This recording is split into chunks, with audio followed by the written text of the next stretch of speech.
ఉండకూడదు. సంగములేని గ్రామం ఉండకూడదెక్కడను.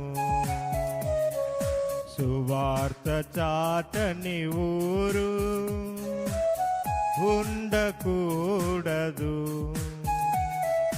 సంగములేని గ్రామం ఉండకూడదెక్కడను.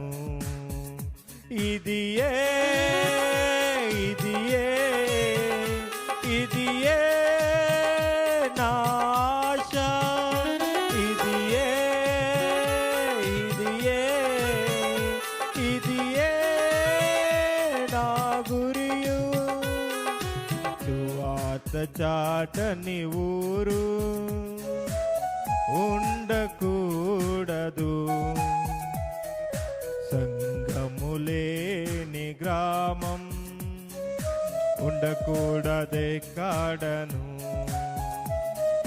సువార్త చాటని ఊరు. ఆకలితో నలమటించినను వదలను నేనాయన సేవన్. సహించెదన్ నే నిందలన్